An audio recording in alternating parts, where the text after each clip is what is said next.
शांताकारं भुजगशयनं पद्मनाभं सुरेशं विश्वाधारं गगनशयनं मेघवर्णं सुभागं लक्ष्मीकान्तं कमलनयनं योगिर्विद्यानगम्यं वन्दे विष्णुं भवभयहरं सर्वलोकैकनाथम्। आप सभी को पाप मोचनी एकादशी व्रत की हार्दिक शुभकामनाएं। आप सभी पर भगवान विष्णु की कृपा सदैव बनी रहे। पुराणों में कहा गया है कि एकादशी व्रत के फलस्वरूप व्यक्ति के जाने अनजाने में किए पाप नष्ट हो जाते हैं और उसे समस्त सुख सुविधाओं का लाभ मिलता है। मृत्यु के बाद वह जन्म मरण के बंधन से भी मुक्त हो जाता है। पाप मोचनी एकादशी की कथा में यही वर्णन है। आइए श्रवण करते हैं पाप मोचनी एकादशी व्रत कथा को। यदि आपने अभी तक हमारे चैनल अमृत गगन को सब्सक्राइब नहीं किया है तो व्रत और कथा से जुड़ी महत्वपूर्ण जानकारी के लिए जरूर सब्सक्राइब करें। पुराणों के अनुसार स्वयं श्री कृष्ण ने अर्जुन को पाप मोचनी एकादशी व्रत कथा का महत्व बताया था। कथा के अनुसार चैत्र रथ नामक एक सुंदर वन था जहां अप्सराएं विहार किया करती थी। इसी वन में मेधावी नाम के ऋषि तपस्या करते थे।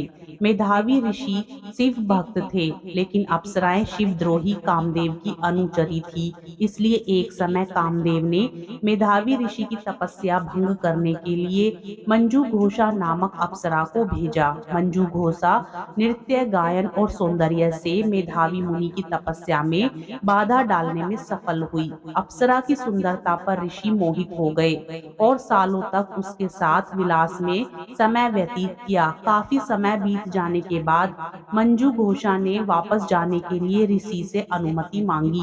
तब मेधावी ऋषि को अपनी भूल और तपस्या भंग होने का आत्मज्ञान हुआ। उन्होंने अपने तपोबल से यह जाना कि कैसे मंजू घोषा ने उनकी तपस्या भंग की थी।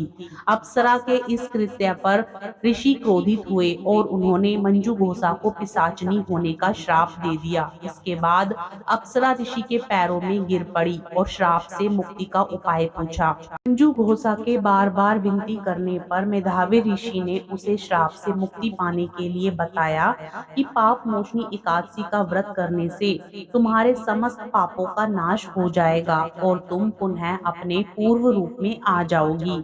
मेधावी ऋषि ने भी पाप किया था, ऐसे में उनके सारे पुण्य नष्ट हो गए। प्रायश्चित के लिए ऋषि मेधावी ने भी पाप मोचनी एकादशी का व्रत किया। इस प्रकार पाप मोचनी एकादशी का व्रत करके अप्सरा मंजू घोषा श्राप से मुक्त होकर पुनः स्वर्ग में अप्सरा बनकर लौट गई और मेधावी ऋषि के भी सभी पाप मोचनी एकादशी व्रत रखने से समाप्त हो गए। एकादशी व्रत के दिन गजेंद्र मोक्ष की कथा श्रवण करने से संपूर्ण पुण्य फल की प्राप्ति होती है। आइए गजेंद्र मोक्ष की कथा भी श्रवण करते हैं। बहुत समय पहले की बात है। क्षीर सागर में त्रिकुट नाम का पर्वत था। यहाँ पर हाथियों का परिवार रहता था जिसका मुखिया गजराज गजेंद्र था। रोज की तरह गजराज गजेंद्र और उसका परिवार घूम रहा था। तभी सभी को प्यास लगी। परिवार के अन्य सदस्यों के साथ ही गजराज एक सरोवर में पानी पीने लगा, लेकिन तभी एक शक्तिशाली मगरमच्छ ने गजराज के पैर को पकड़ लिया और पानी के अंदर खींचने लगा। मगरमच्छ से बचने के लिए गजराज ने अपनी पूरी शक्ति लगा दी, लेकिन मगरमच्छ भारी पड़ने लगा। मगरमच्छ ने उसका पैर कस के जकड़ लिया। अब दर्द से गजराज चीखने लगा।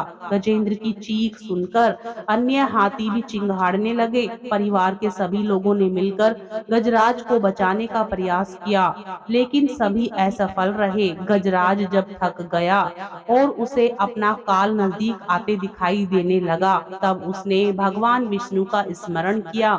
गजराज भगवान विष्णु का परम भक्त था, प्रतिदिन उनकी पूजा किया करता था। मृत्यु को नजदीक आता देख उसने आंख बंद कर प्रभु का स्मरण करने लगा। भयंकर पीड़ा में उसने ईश्वर का साथ नहीं छोड़ा।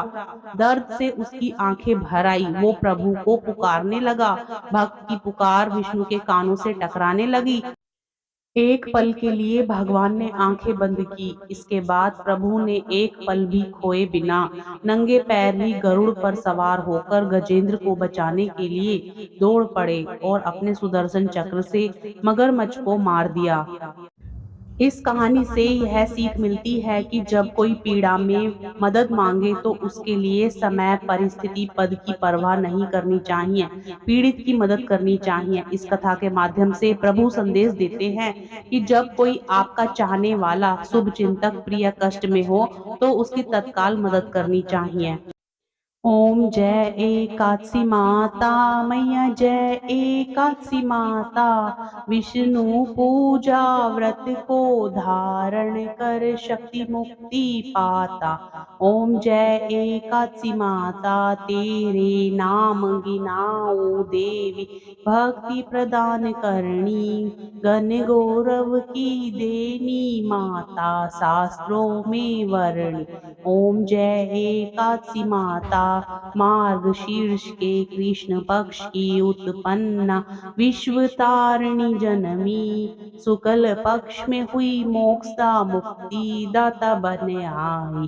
ओम जय एकादशी माता, पौष के कृष्ण पक्ष की सफला नामक है, शुक्ल पक्ष में होए पुत्रदा आनंद अधिक रहे।